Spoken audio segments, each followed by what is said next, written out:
مشروع بلارن oo lagaga hortagay nabaad guurka iyo xaalufka deegaanka ayaa ka socda deegaanka Garbadadar oo ka tirsan degmada Lughaya ee gobolka Awdal. Mashruucan lagaga hortagay nabaad guurka oo ay bixisay hay'adda WFP ayna fulinayaan hay'adda DRC iyo ururka wadaniga ee Ayoda ayaa isagoo mid dhanka kalena shaqo ay ka helayaan dadka barakacayaasha ee deegaanadaasi ku barakacay abaarihii ka dhacay sanadihii dhawaa.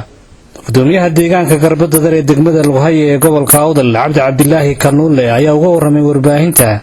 mashruucaasi ka socda deegaanka uu madaxda ka yahay ee Garbadadar iyo faa'iidada uu leeyahay ka hortagga xaalufka iyo nabaad guurka ka jira deegaankaasi isagoo arrimahaasi faahfaahinaya wuxuu hadalkiisa ku bilaabay gudoomiyuhu. bismillaahir rahmaanir rahiim mashruucan waxa la yiraahdaa Voucher for Acid waxa bixiyay WFP waxa ka sii qaatay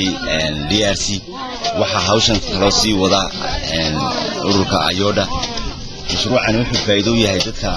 maxay ahaydeen dadkii soo barakacay oo loogu bedelay halkii ay awal raashin qaadan jireen inay ku qaataan shaqo ay ku qabtaan shaqada markay dhameystaan bishii waxa la siinayo dukaanada ay ka qaadanayaan biilkooda marka waxay naga qabanayaan xaalufkii ka dhacay degmada iyo wixii ka xumaaday ee roobabkii iyo waxa ay sameeyeen bil baa lagu siiyaa qofkii waxa la siiyaa $60 lacag u dhiganta oo raashin aan ay ku qaadanayaan ay dukaanada ka qaadanayaan jira meel kale oo iyagu la xirayo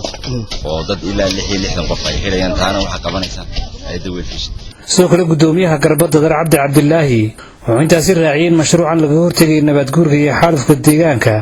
ee ka socda deegaanka Garbadadar ee degmada Lughaya inay ka shaqeynayaan dad tiradoodu gaadhaysa 400 oo qof oo sida uu sheegay gudoomiyuhu dadkii xooluhu kaga dhamaadeen abaarihii sanadadan ka dhacay deegaankaasi degmada Lughaya ee ku barakacay gudaha degmadaasi wuxuuna isagoo arintaasi ka hadlayay uu gudoomiyuhu sheegay waxa soo shaqatay 480 qof bil baa lagu siiyaa qofkii waxa la siiyaa $60 lacag u dhiganta oo raashin aan ay ku qaadanayaan ay dukaanada ka qaadanayaan kala waxa jirtay kuna lacag la maahayo deynka la maahayo barakacayaashaas runtii aad bay dhibaatada ugu weyn ka jirtaa waxaana jira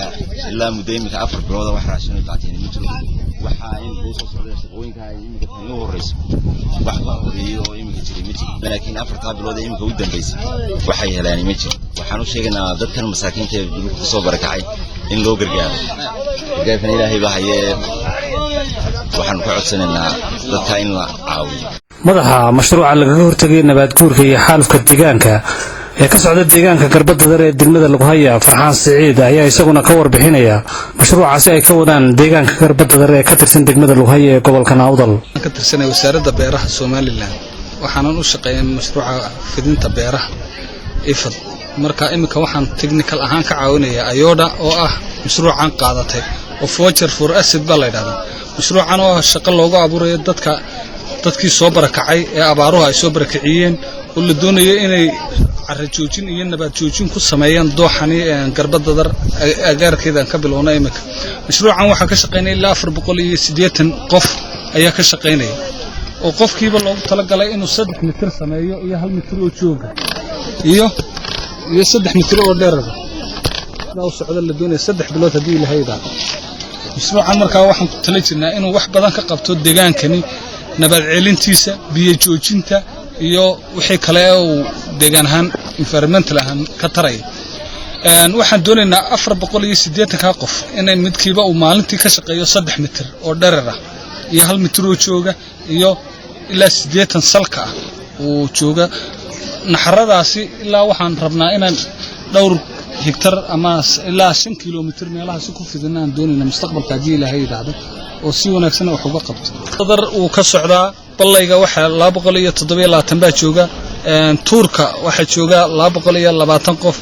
marka saddexda goobood ayaa mashruucu imika fayskiisu ku astaysan yahay mashruuca WFP iyo Ayoda ayaa iska kaashaday iyo DRC oo implementation agency-ga waxa weeye Ayoda ayaa la imika waanaanu marka technical ahaan aqoon engineer ahaan uga caawinaya xagga beeraha dadka deegaanka ee uu ka shaqeynaya mashruucaasi lagaga hortagayo xaalufka iyo nabaad guurka ee ka shaqeynaya deegaanka Garbadadar ayaa iyaguna uga warramaya sida ay shaqadaasi u wadaan waxaana hadaladoodii kamid ahaa waxaan hay beesha gibi waxaan ka shaqeynaynay beesha maxayade biyo xireen ma ka shaqeynaynay oo seera xidhaynay maxayade kayda iyo dhaqaalaynay oo maxay biyo xir u sameeynayna si ay ugu joogsadaan biyuhu marka roobku daay noogu nasaan dhirtana maxay ahaydee waan ilaalinaa guud ahaan oo beesha ilaalisa oo maxay ahaydee guddiga beesha maxay ahaydee ka mas'uula ilaa maxay dadka dadweynaha maxay ahaydee dooxayaala ilaashin marka maadaama abaaruhu ay nagu bateen dhirtii birta lagu goynayo si ay maxay u soo kabanto aan uga helo maxay ahaydee xooluhu ay geedaha hoostooda xaaba uga helaan iyaan maxay u deysanay dhirta marka imikana waxaan weydii seerahan saan ka shaqeynaa biyo xireen baa u murtiya insha Allah ilaa sheedeer ilaa maxay ahaydee cirweyne ilaa fardaha waa la ilaaliyo marka kuwii aan maqalay Ilaahay ku soo hadeeyo salaam calaykum mashruucan ayaa noqon doona mashruuc wax weyn ka tari doona si dadka ku barakacay guduhu ay uga faa'iideysan lahaayeen dhinaca deegaanka iyo shaqo abuurista taasoo ay dadkaasi ku daran yihiin deegaanadaasi ka tirsan degmada Lowhay ee gobolka Awdal Haashim Sheekh Umar Good Radio Barkulan Boorama